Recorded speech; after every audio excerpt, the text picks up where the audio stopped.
Bharatiya Janata party और कांग्रेस के खिलाफ जनता ने दिया।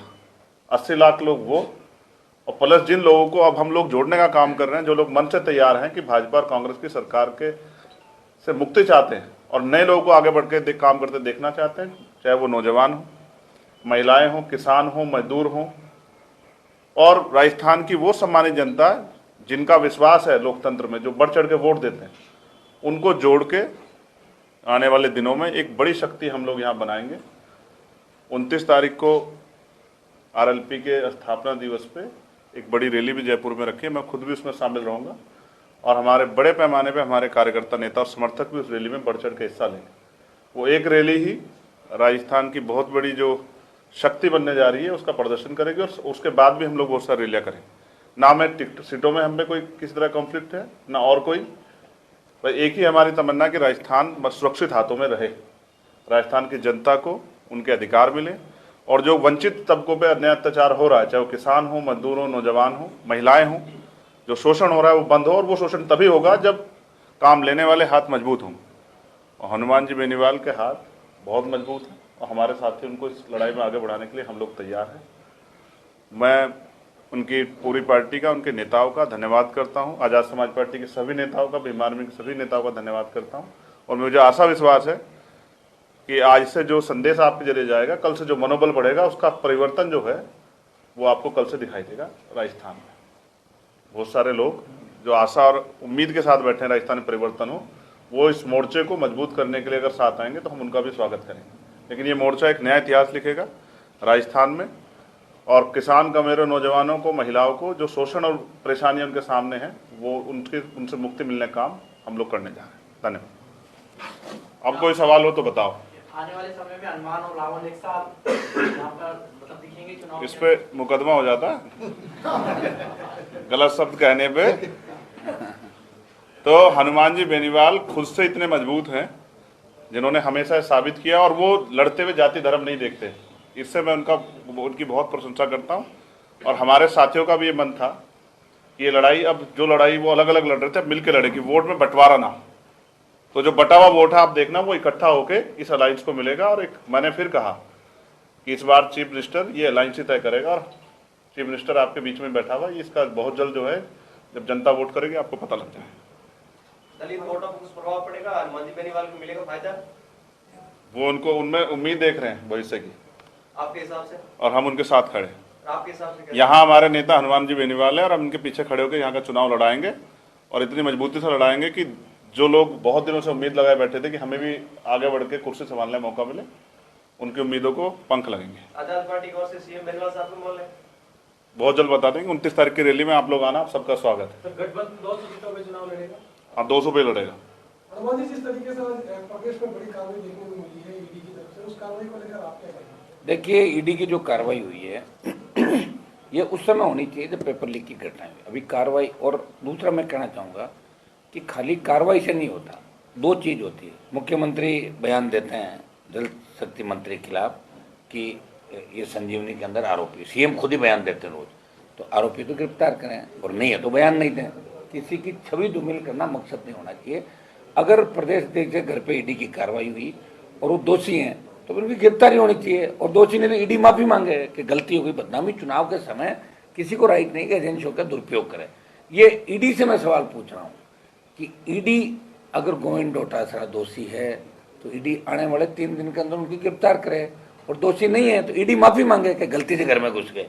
और बजरी माफिया, जिसके साथ भारतीय जनता पार्टी के नेता अक्सर 7 स्टार होटलों में दिखते हैं, जो आज दाड़ रहे थे इसके ऊपर आपके टेलीविजन पे, आपकी इस इलेक्ट्रॉनिक मीडिया पे, मैं उनसे ही पूछना चाहता हूँ कि ये जो बजरी माफिया है, इसने सबसे बड़ा घोटाला, सबसे बड़ा घपला राजस्थान का किया, तो भारतीय जनता पार्टी की तो टिकटें मारता दिख रहा है, तो ईडी की कार्रवाई बजरी माफिया क्यों नहीं हो रही? मैं लंबे समय से मांग कर रहा हूँ, 12 रैली करी मैंने राजस्थान के, तो ईडी वहाँ क्यों नहीं पहुँची? और ये पेपर लीक की जो घटनाएं हुई, इसको लेकर लोकसभा के अंदर भी हमने मामले उठाए, प्रदेश की सड़कों पर आरएलपी ने संघर्ष किया, ईडी की कार्रवाई की हमने मांग करी, सीबीआई की कार्रवाई की मांग करी। लेकिन ईडी की कार्रवाई का मतलब ही नहीं कि ईडी छापा मारे और चली जाए, अखबार में छप जाए, या टीवी पर आप दिखा दो ईडी की कार्रवाई हुई। हुआ क्या? अगर दोषी है पकड़ो, और नहीं है तो कार्रवाई मत करो। ये प्रदेश की जनता जानना चाहती है। और अशोक गहलोत से भी पूछ रही है कि आप बार बार शेखावत पर जो आरोप लगा रहे हो कि संजीवनी में दोषी है, दोषी तो गिरफ्तार करो, और नहीं है तो बदनाम मत करो। ये चुनाव के समय ही बात क्यों लेके आ रहे हो? अब तो चुनाव है, चुनाव से पहले भी कार्रवाई हो सकती थी। क्लियर करना चाहिए। राजस्थान की जनता चाहती है कि क्लियर कट हो, हमें भ्रामक प्रचार और दुष्प्रचार के अंदर नहीं धकेला जाए। ये राजस्थान की आम जनता, ईडी की कार्रवाई होनी चाहिए। मैं कह रहा हूँ ईडी सीबीआई हम सब मांग करते हैं, ये इसी के लिए एजेंसियां बनी, लेकिन उसका समय तय होना चाहिए कि आज का समय क्यों चुना, या ये 3 महीने पहले क्यों नहीं कार्रवाई? क्या इतने टाइम पर डॉक्यूमेंट नहीं मिले थे कि टारगेट करके जैसे किस किस को आप कर रहे हो? तो ये जो समय है, और जब कार्रवाई कर ली, ईडी के पास सूचनाएं थी तभी तो ईडी पहुंची तो फिर ईडी को इसका खुलासा करना चाहिए और इनके खिलाफ कार्रवाई कर, और नहीं तो ईडी को माफी मांगनी चाहिए।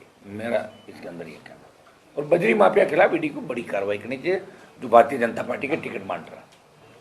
गठबंधन अपना मैनिफेस्टो कब तक जारी कर देंगे? मैनिफेस्टो तो हम कर देंगे 29 की रैली के तुरंत बाद, 1-2 दिनों के अंदर बैठ के तय कर लेंगे। हमारा मैनिफेस्टो करीब एक सा ही रहेगा, गठबंधन का एक ही मैनिफेस्टो होगा। दूसरी पार्टी है जो अपना संकल्प पत्र बनाने के लिए या फिर सुझाव मांग रही है जनता से या लोगों से, लेकिन आपकी पार्टी जो नई पार्टी है, नया क्या कर रहे हो इस बार? आपकी सरकार में पार्टी, हम तो सारे नया ही कर रहे हैं, और कर कौन रहा नया? राजस्थान के अंदर 70 साल में किसी ने नया किया ही नहीं भाई। पहली बार ये अलायंस भी नया हुआ, देखिए आप, जवानों का और संघर्षशील 2 नेता जो देश में लड़ाई लड़ रहे हैं, प्रदेश में लड़ाई लड़ रहे हैं। पहलवान बेटियां संकट में थी, आप भी गए थे, चंद्रशेखर जी गए, मैं वहाँ गया उन बेटियों के लिए। किसानों को, किसान आंदोलन के अंदर हम दोनों थे, अग्निपथ के खिलाफ हम दोनों थे। प्रदेश की कई ऐसे दलितों पर अत्याचार हुए जहाँ आप भी आए, मैं भी गया। चाहे जालोर के अंदर मटकी का मामला हो, वहाँ ये भी गए, मैं भी गया। बहुत से किस्से हैं हमने मिलकर लड़ाई लड़ी, और निश्चित रूप से टोल मुक्त राजस्थान, मुक्त बिजली की जो हमारी मिलकर हम सारा तय करें, जो हमारे मुद्दे हैं, जिसको लेकर आरएलपी का गठन हुआ और जिसको लेकर आज़ाद पार्टी का गठन हुआ, उनके हमारे वो मुद्दे जिनको लेकर पार्टियों का गठन हुआ, वो तो रहेंगे ही रहेंगे, कि वो तो हमारे घोषणा पत्र में रहेंगे। उसके अलावा हम बैठ के पेपर लीक की घटनाएं नहीं हो, अपराध नहीं हो, बेमुक्त भ्रष्टाचार मुक्त, एसीबी को और मजबूत किया जाए, सशक्त लोकायुक्त हो। हम चाहते हैं बेमुक्त भ्रष्टाचार मुक्त राजस्थान, और वोटों का बंटवारा नहीं, और निश्चित रूप से वोट का बंटवारा इस बार नहीं होगा। कांग्रेस और भारतीय जनता पार्टी के नेताओं की जैसे ही गठबंधन का ऐलान हुआ, मुझे लग रहा है तबीयत खराब हो गई राजस्थान। सोशल मीडिया पर आरएलपी के 9 उम्मीदवारों की लिस्ट जारी वायरल हो रही है, उस लिस्ट को लेकर आप क्या कहेंगे? फर्जी है, ओरिजिनल है? मुझे नहीं पता कब होगी जारी, सुबह से 1 घंटे में ग्रुपों में चलती रहती है, पता नहीं कौन 2018 की है क्या? 2018 वो तो अब एक लिस्ट अभी जारी करें, हम दोनों बैठे हैं बात करके 15 ये भी अब जारी कुछ भी करते थे। सोशल मीडिया पर आप देख रहे हो ना, ये सोशल मीडिया का जमाना, बच्चे कर देते हैं इसको, लेकिन हमारी अभी तक कोई अधिकृत सूची जारी नहीं हुई। अब हम बैठे हैं क्योंकि गठबंधन हमारा हो गया, पहले से मन में हमारे गठबंधन था, आज ऐलान हो गया। एक बार बैठ कर एक सूची हम थोड़ी देर बाद जारी करेंगे, और उसके बाद अगली सूची हम बैठ के कल से हमारे वापस यहाँ चर्चा करके और आगामी सूची आ जाएगी। इस गठबंधन का सर किससे जाएगा बेटा? सर तो राजस्थान के जवानों को जो संघर्ष कर रहे हैं, और ये जो दुआएं हम लोगों को मिली दोनों, इन पे भी हमला हुआ, बताइए। मेरे पे भी 2 बार हमले पहले हुए थे। ईश्वर ने हमें भेजा यहाँ पे कि सेवा करो आप, दलितों की, किसानों की, जवानों की, देश की। तो गठबंधन का श्रेय तो हर उस आदमी को जाएगा जो गठबंधन चाहता था, जो 1 महीने से ये कह रहा था गठबंधन करो, गठबंधन करो, गठबंधन करो। हो गया गठबंधन, इसलिए हमने ईश्वर हमारे साथ है, तभी तो गठबंधन हुआ। और हमारे परिवारी जी, ये सारी जो टीम बैठी है आज़ाद समाज पर, इनको और मेरी पूरी टीम, और पब्लिक तो राजस्थान की चाहती थी, और उत्तर प्रदेश से हमारे पुष्पेंद्र जी, हरियाणा, तमाम जगहों पर टेलीफोन आ रहे थे कि साहब गठबंधन जल्दी करो, जल्दी करो। वो योग संयोग बैठा कि हो गया गठबंधन। मन में तो हमारे गठबंधन हो रखा था, आज इसका ऐलान होकर मैं इनको धन्यवाद दूंगा कि चला के कार्यालय पर आके बच्चों की हौसला अफजाई के लिए आए, बोले मैं वहाँ चलूंगा और राष्ट्रीय लोकतांत्रिक पार्टी का ऑफिस भी देखूँ, और मजबूत से मिलकर परिवार की तरह लड़ाई लड़ाएंगे। अगली आम आदमी पार्टी से गठबंधन के साथ चल रहे हैं? अब आप ये तो एक तो बात कर लो। हाँ। थैंक यू, धन्यवाद। राजस्थान के युवा निराश ना हो,